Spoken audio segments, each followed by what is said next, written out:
और अब बात करते हैं इजराइल के ग्राउंड ऑपरेशन की, जिस पर इस वक्त पूरी दुनिया की नजर है, क्योंकि हमास ने जमीनी युद्ध के लिए पूरी तैयारी कर रखी है। इजराइल की सेना को पिछले कई दिनों से जोरदार टक्कर भी दे रहे हैं। वहीं इजराइल की सेना बड़े बड़े टैंकों के साथ लगातार गाजा के अंदर बढ़ती जा रही है। बताया जा रहा है कि 5 किलोमीटर तक इजराइल की सेना गाजा में घुस चुकी है। कई जगहों पर इजरायली सेना और हमास के लड़ाकों के बीच आमने सामने की टक्कर भी हुई है, जिसके वीडियो सबूत आपको हम दिखा देते हैं।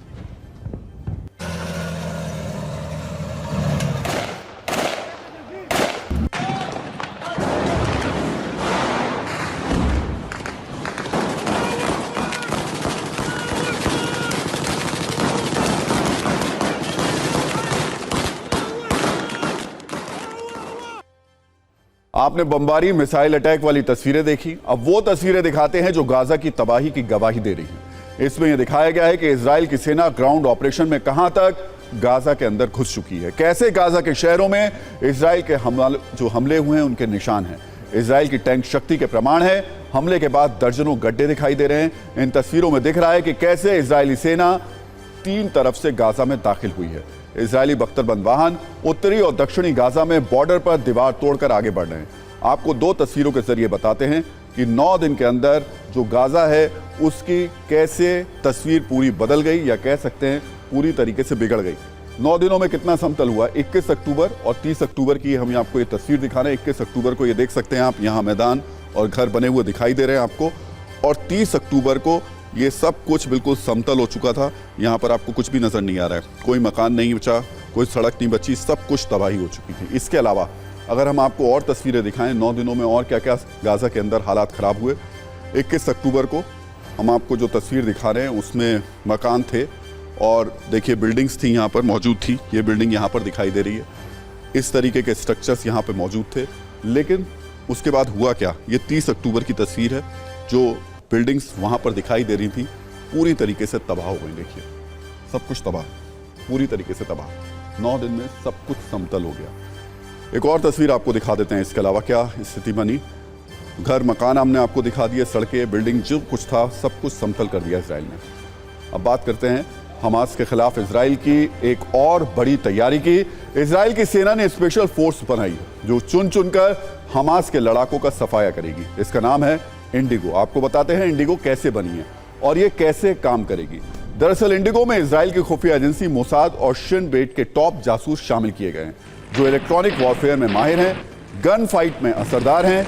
इनके 2 मकसद हैं, पहला बंधकों का पता लगाना, दूसरा हमास के लड़ाकों को खत्म करना। ये दोनों इजराइल के लिए बड़ी चुनौतियां हैं। इसी को देखते हुए ये फोर्स बनाई गई है। इंडिगो फोर्स के निशाने पर हमास के लड़ाके होंगे और हमास के समर्थक भी होंगे जो छिप छिप कर रॉकेट से हमला करते हैं, सुरंग से बाहर निकलकर रॉकेट दागते हैं, उसके बाद फिर सुरंग में जाकर छिप जाते हैं। इसमें 3 यूनिट हैं। पहली है इंटेलिजेंस यूनिट जो टारगेट का पता लगाएगी, दूसरी है रणनीतिक यूनिट जो इनपुट का विश्लेषण करके अटैक की योजना पर काम करेगी, तीसरी कॉम्बैट यूनिट है जो टारगेट का सफाया करेगी। आपको लग रहा होगा जब इजराइल के पास पहले से ही इतनी हाईटेक और आधुनिक हथियारों से लैस फौज है तो नई फोर्स तैयार करने की जरूरत क्यों पड़ रही है। यह भी लग रहा होगा कि जब अमेरिका ब्रिटेन जैसे देश इजराइल को हथियार से लेकर युद्धपोत तक की मदद कर रहे हैं तो हमास से लड़ने के लिए स्पेशल रणनीति की जरूरत क्यों। दरअसल हमास ने 2 मोर्चों पर इजराइल को कड़ी चुनौती दी है। एक है गाजा पट्टी जिसकी अलग अलग तस्वीरें हमने आपको दिखाई, और दूसरा है वेस्ट बैंक जहां जेनिन और तुबास शहर में हमास के कई ठिकाने हैं। वेस्ट बैंक में आमने सामने की लड़ाई वाले 2 अब आपको वीडियो दिखा देते हैं।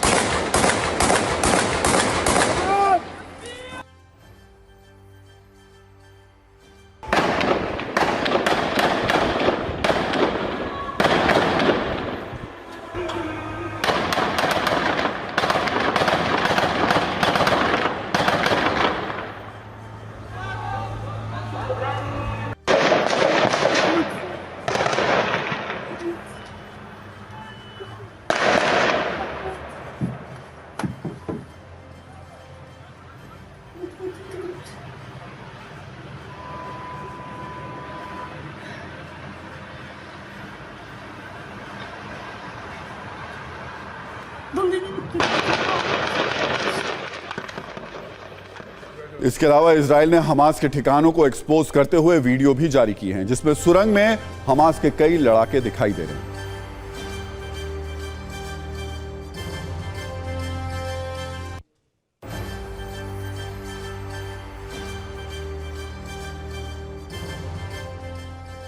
तो इजराइल की एक और मुसीबत लेबनान फ्रंट की तरफ से है, जहां हमास की तरह ही हिजबुल्लाह के लड़ाके लगातार साजिश कर रहे हैं, हमले कर रहे हैं। इजराइल की सेना हिजबुल्लाह के ठिकानों को भी उसी तरह टारगेट कर रही है जैसे हमास के ठिकानों को तबाह किया जा रहा है। इजराइल के लेटेस्ट हमले की तस्वीरें भी सामने आई हैं, जिसमें हिजबुल्लाह के कई ठिकानों को बर्बाद कर दिया गया।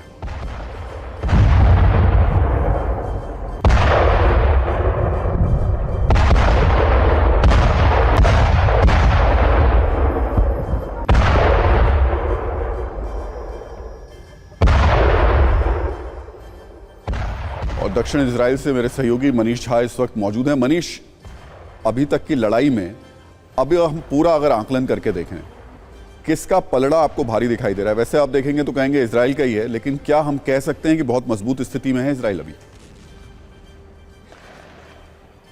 देखिए राहुल जी, अगर मैं दो बात कहूं तो बहुत साफ मुझे दिख रहा है। 7 अक्टूबर को हमने देखा था कि हमास के लड़ाके हथियार लेकर किस तरह से इजराइल में एक एक घर घुस रहे थे और निर्दोष लोगों को मार रहे थे।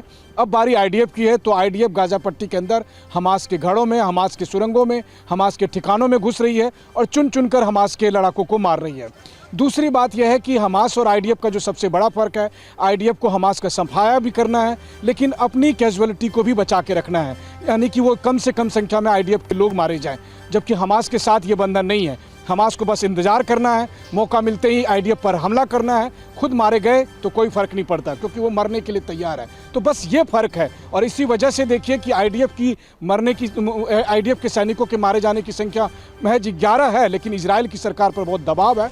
वहीं दूसरी तरफ 11,000 हमले करने के बाद निश्चित तौर पर सैकड़ों की संख्या में हमास के एक्टिव जो लड़ाके हैं वो मारे गए हैं, और फिर संख्या तो बहुत ज़्यादा सिविलियन की है ही। तो यही अभी की स्थिति है ग्राउंड पर यहाँ पर। बहुत बहुत शुक्रिया मनीष ये जानकारी देने के लिए।